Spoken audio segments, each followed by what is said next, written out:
Good morning, ladies and gentlemen, and welcome to this episode of Stenden TV magazine. I'm Denisa and I will be your host. Today we will talk about improvisation, virtual reality, and then Vlad Petrachuk and Matthijs Klein from George's Palace will join us with their song My Day Off. And last but not least, we will talk about 3 different events around Stenden.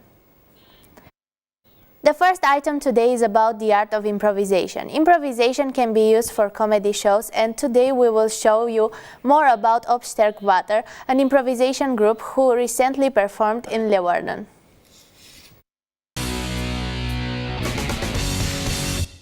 Tonight, the popular improvisation group Opsterk Water is playing here in Harmony in Leeuwarden. Since November 2014, they are on tour with a new show called Het Wonderbaarlijke Improvisatieavontuur. And tonight we are going to see them.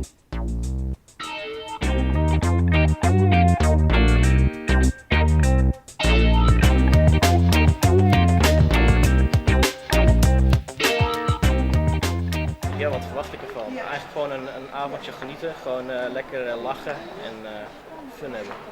Nou, ik hoop dat het weer net zo leuk wordt. Okay. Dat ik weer gewoon veel kan lachen. Opsterk Water is seen as the improvisation group in Holland. They play around 200 shows each year, and in this new show they use the interactive decor and the audience to find inspiration for their sketches. They have been getting raving reviews and we went to see them live. What did you think of the show? I really enjoyed it. I thought the guys were very skilled in what they did, and they used the audience as well as their decor. So I think that's really great about this show. Ja, wij doen zelf docent theateropleiding. En wij weten dan wel wat improviseren is, maar op dit niveau kunnen wij het niet nadoen hoor. Dat is echt bijzonder hoe ze dat doen. Ja. So we also saw some people tonight who really got into the improvisation when you invited them on stage. But what happens when people don't want to cooperate? What do you do then? Then we do the same thing, and it's probably even better. Tonight we had someone who was quite happy on stage and really was happy to dance and stuff, which is great, anyway, which works. But if they are not that comfortable, it might be even slightly funnier. But they're always a hero when they're with us on stage. They don't need to be afraid, because we will always be there. We will never kill someone off on stage. That's too easy. We had a lot of fun watching your performance, but for people who didn't see it, They didn't have that fun. exactly, they didn't have that fun. But can you give them a reason why they should come to your performance? Because it's a lot of fun. And it feeds my children. This is also a good reason. Look, it's something you will never experience again, because every night it's a completely different show.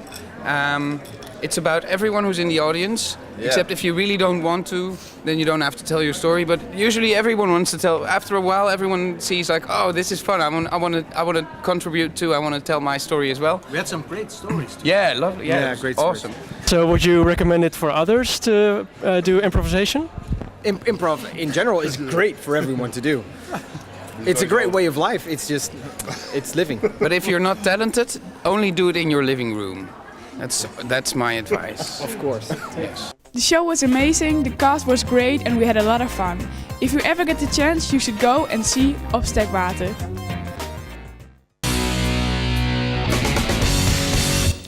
That sounds like something we need to see.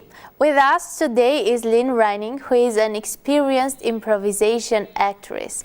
Welcome and thank you for joining us today, Lynn. No problem. Could you tell us something more about yourself? Well, I'm Lynn Reining. I am 18 years old and I live in Groningen. And I play theater now for I think 10 years. And after that, I'm studying at Stenden, and I'm a waitress. That's really interesting. How did you get into theater? Well, that's funny. My dad worked at a theater in Groningen, the Stad Schouwburg. And as a little girl, I was allowed to come to his work. And I saw all the great plays and actors and actresses. And I just thought, whoa, I just want to do that too. So that's why I joined a theater group and different theater groups in Groningen, in Leeuwarden, in Amsterdam, and now I'm just kind of focusing on my study, but I'm still playing. So it's like something from family. Yeah. Are you doing improvisation there? Well, in the beginning, of course, you do a lot of improvisation because you have to learn how to open yourself to the audience, and it's a skill you have to practice. And now I'm doing more script things, but I did a lot of improvisation. Yeah. What is your opinion about improvisation? I love improvisation. I think it's really difficult, and I think it's a skill. You have to learn it, but it's also a little bit of talent, and you just have to do it. It's not if you are standing in the back and you just, I have to improvise. That's not gonna work. You just have to get on stage and just do your thing. So you think in order to can do improvisation, you need some other skills? For instance, social skills and... Well, social skills, of course. You have to interact with other people, so it's kind of handy if you have social skills. But not everybody is the same on stage as they are off stage. Some people are great on stage and then like really shy off stage. So it's funny, but I think that's how you handle everything. And I think it's something. I think their people are really talented about improvisation. Yeah. Do you think improvisation is a good skill that people should have in a daily life? Yes, I think you always have to improvise. When you're in a TV studio, everything goes wrong. I mean, you have to find a solution. You have to think in a problem-solving way, and everybody needs that skill in work, in social life. I think, everybody does it, but not on stage.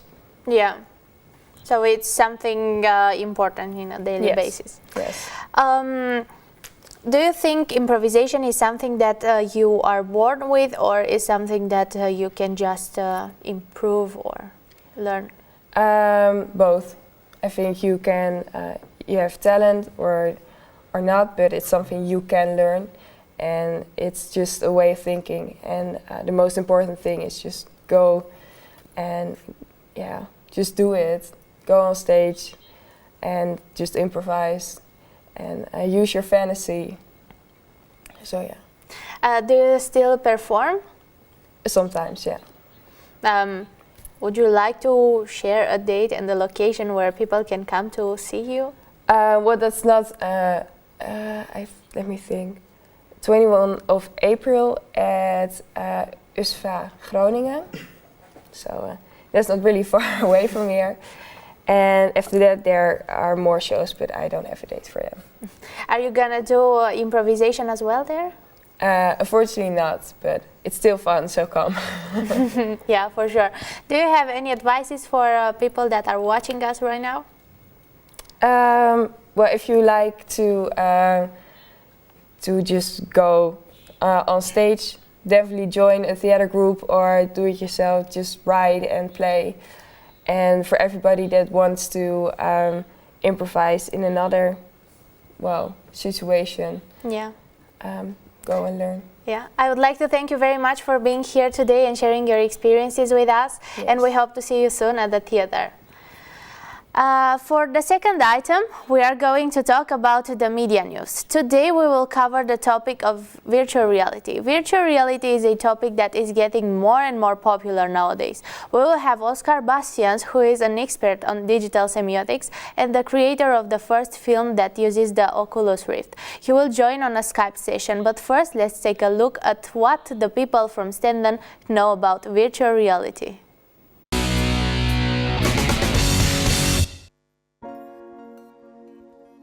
Good morning, Stenden! My name is Daniela. And mine is Marius. And today we're going to tell you more about virtual reality. We want to know what students at Stenden think about this topic.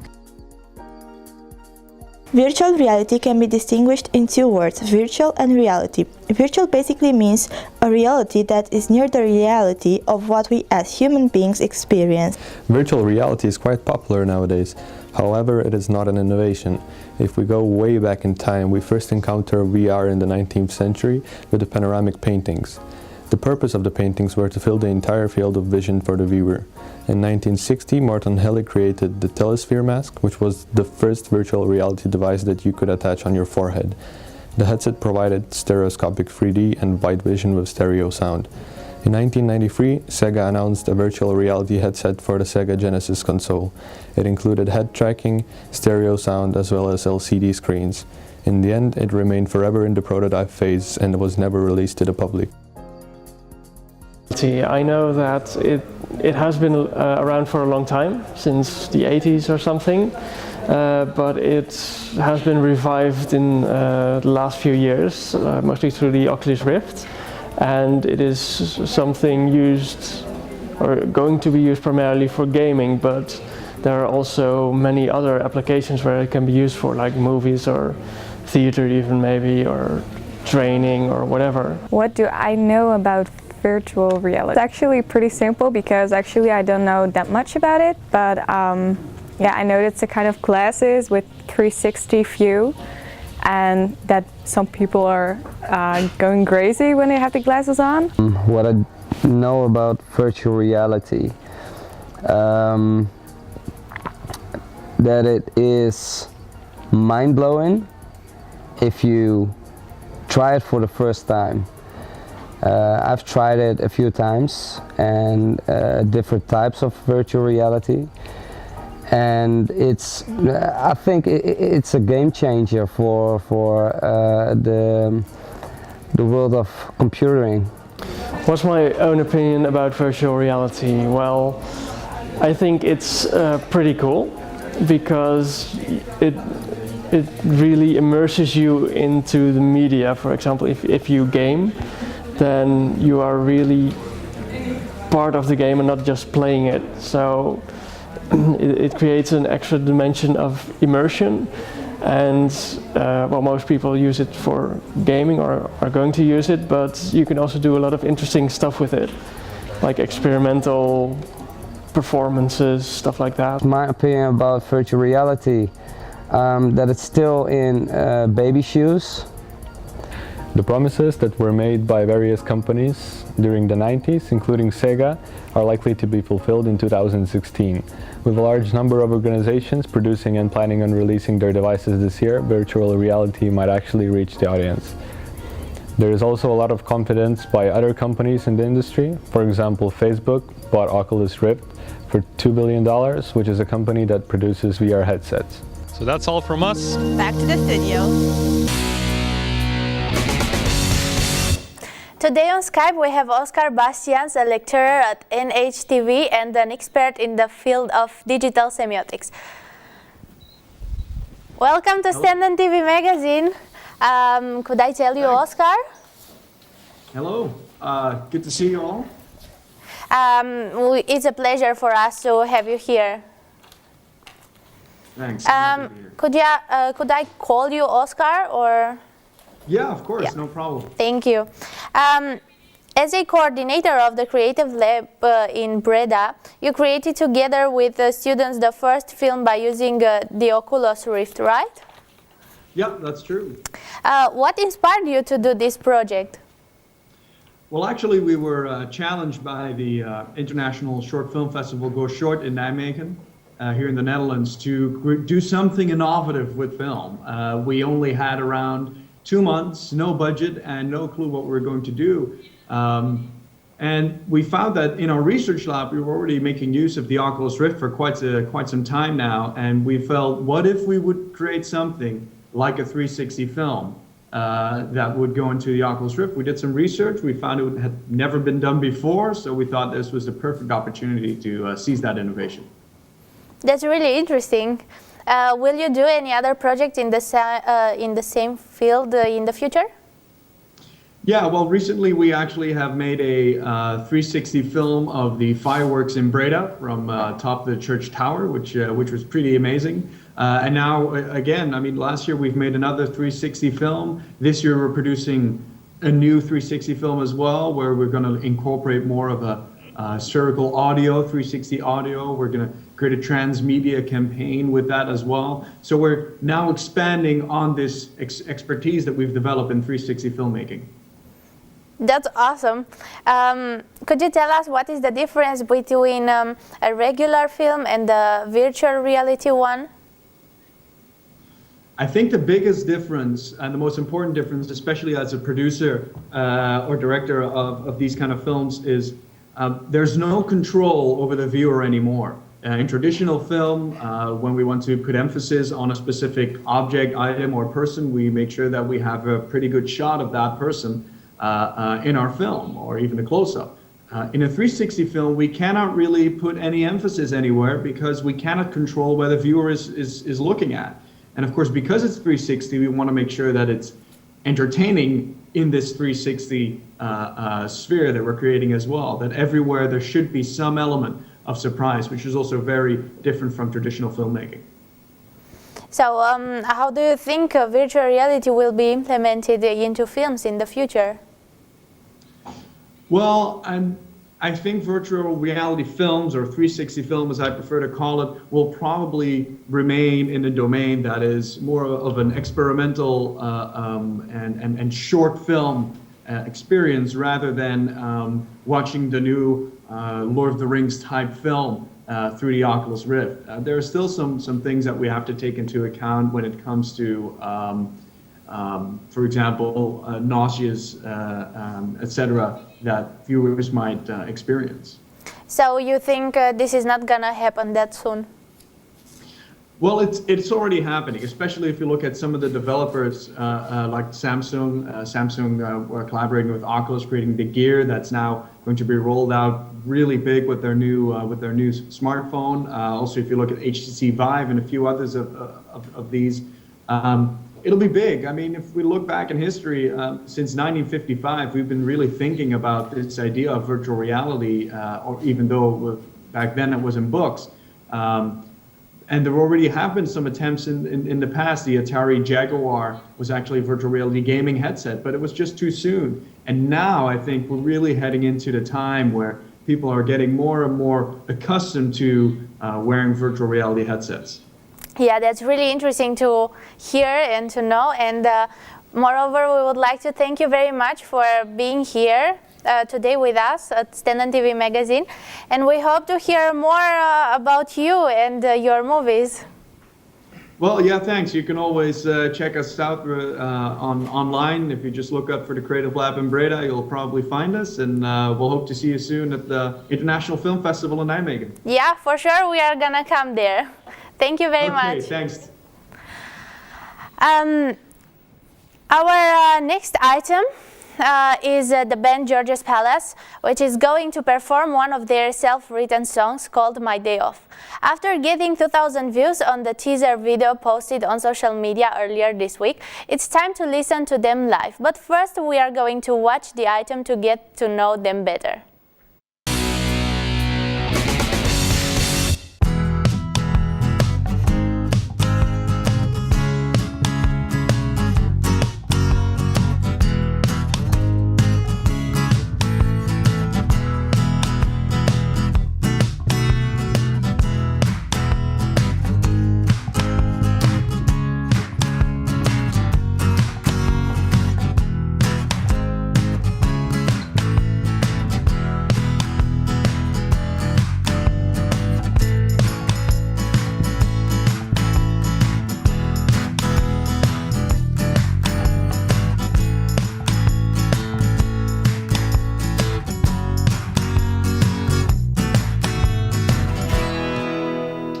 Hello, my name is Vlad. And my name is Matthijs. And we are George's Palace. We started a couple of weeks ago with this project, I think, or a couple of months, something like that. We've been playing for several years together and wrote songs together. And now we decided, like, let's do it again, let's make some music. So we started here in this room, I believe, with the first song. I think so, yeah. Yeah. We started here, and then after that we just kept on making music.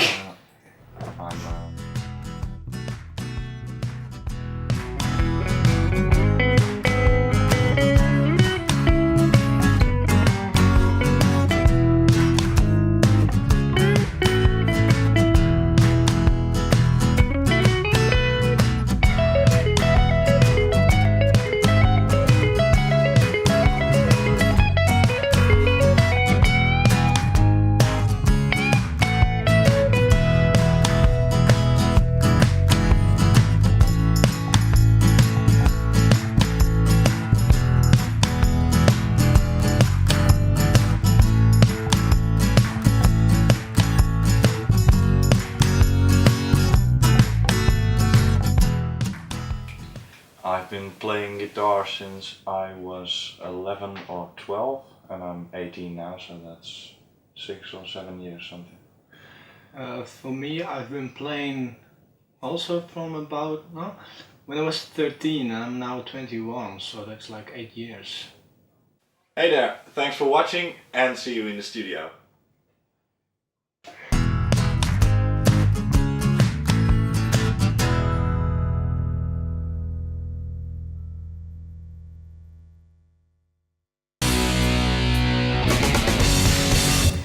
Vlad Petrachuk and Matthijs Klein have been playing music together for a couple of years, and they write their own song. Welcome to the studio, Vlad and Matthijs.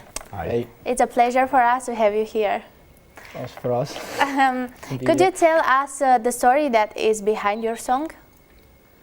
Behind the song, well, it's actually not really a big story. A few weeks back, I was sick at home from school, and I wanted to play some guitar. So actually, I just grabbed my guitar and I started playing, and I hit some chords that I liked. So I started playing it, and I did some lyrics with it, and well, before I knew it, I had this song. And just a few days after that, I went to Vlad, his house, and we started recording it. I let him listen to it a few days before that, and he really liked it, and all my friends liked it. So we thought, well, it has potential. Yeah, it was basically like he said. I was driving. He sent me a demo, so I listened to it in the car, and I thought, okay, that's pretty nice. We can make a song out of it. So a couple of days, or next day, I don't mind. But after that, I called him. I said, so what are you doing? He said, I'm doing nothing, just sitting in the bus. So I asked him, do you want to come over, make a song? All right, so he came over and we made the song. And we just basically were playing the whole night and just recorded the song.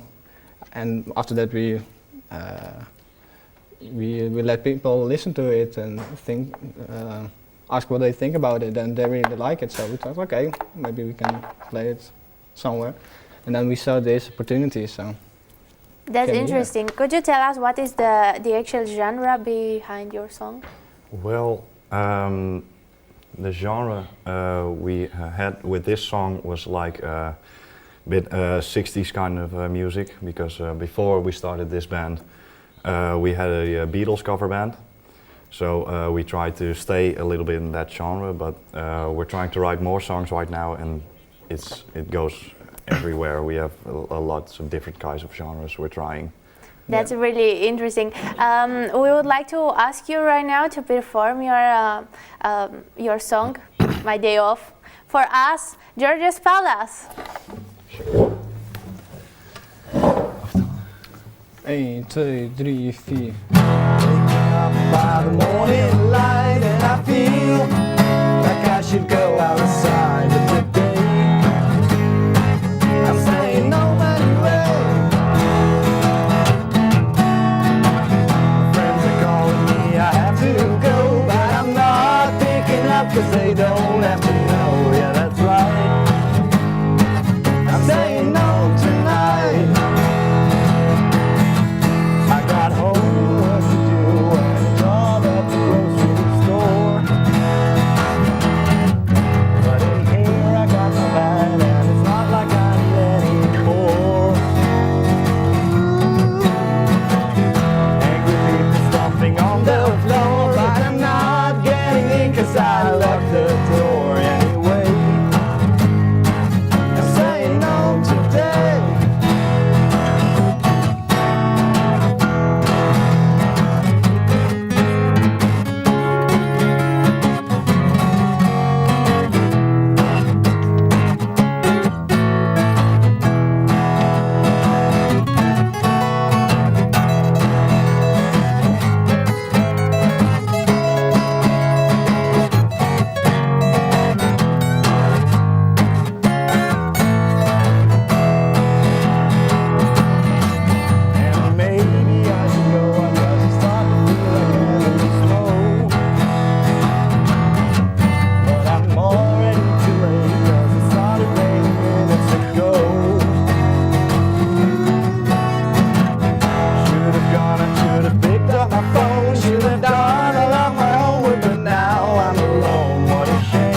you very much. Such a nice performance. Thank you. It was awesome. And thank you very much for being here. And we hope to hear more songs from you guys in the future. And maybe, why not, some concerts from your part. We hope so. Yeah. Thanks. Our next item is #BestOfStenden. We are going to talk about the Future Lab, the Red Bull Challenge, and Stuco with their event Media and Entertainment Management on Skates.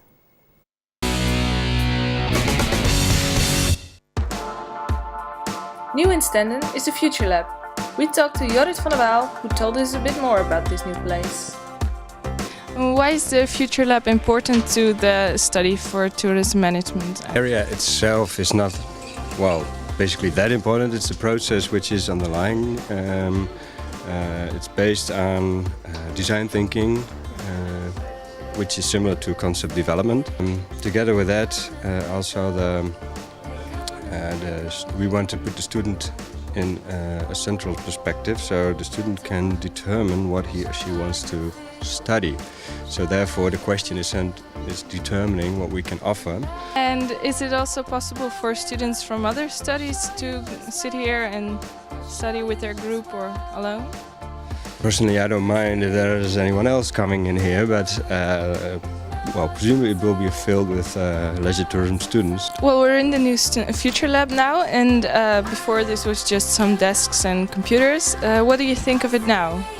Well, I really like the workspace. It is nice that leisure now finally has like their own private space, like MEM, for example, has with the computers. And it's very colorful, it's very open with all the glass facades, and yeah, I love it. One mission. 3 students. Media and Entertainment Management students, Thomas, Rick and Csebe, are representing Stenden University with their video they made for Red Bull Can You Make It Challenge. Today they are here to give an interview. So, hi guys, how are you? Fine. I'm fine. Thank you. Tell us something about this challenge. What is it exactly? It's an event from Red Bull, and they're gonna drop you somewhere in Europe, and then you have to go to Paris within a week. Then you have no money and no cell phones. You can only pay with Red Bull cans. Good. And whose idea was to sign up for this? It was Rick's idea. Yeah, I saw it on Facebook, so I made a screenshot and I sent it to Thomas. And then we were like, yeah, let's go for it. So we made a video. What's the story behind the video? Well, actually, we don't have really a story. We were writing a script together, but Csebe couldn't make it to the scene, so we took old fragments that we shot earlier, and we made one video of it like we're actually playing the game already. And we'd like to give it an urban style. So. With a deep American trailer voiceover. Today we are here at Stedenhal in Leeuwarden, where Stuco organized MEM on Skates, an event where students can meet each other and just have fun. Let's see what students think of this event and other events Stuco has organized. How do you like the ice skating so far? It's really good because I prepared the ice, so it's really, you could get really fast and easy. Yeah, I like it. Have you ever been to other Stuco events? No, this is the first time. I've been to the MEM Unplugged in Hemingway this week. Okay, how was that? It was also very nice. Yeah, I really enjoyed it. What do you think of Stuco and the things they organize in general? I think it's good that they organize things and make like students interact with each other and like have them chill out and relax from time to time. I think it's great. They host a lot of great events, I heard. So I'm also excited about this one because ice skating, it's fun. Every student can go here, every MEM student, and just have fun together and have fun ice skating together. Thank you for watching. Now back to the studio. Media and Entertainment Management on Skates is just one of the many events Stuco organizes. Today we have Misha de Jong in the studio, the chairperson of Stuco. Thank you for joining us today, Misha. No problem. Thanks for inviting me. Can you tell us something about Stuco and what they actually do? We are both there for a connection between the dean and the student, but also just to organize events for the students itself.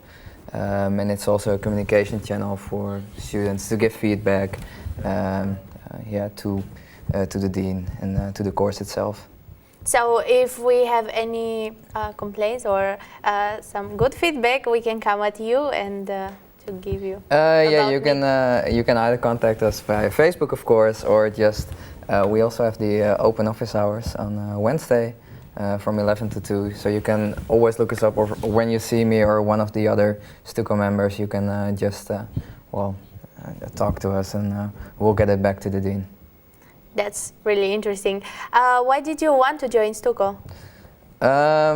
Well, I wanted to do something besides only my study. Like, it's nice to have a group of people around you to organize events, and to do something more, especially at that time.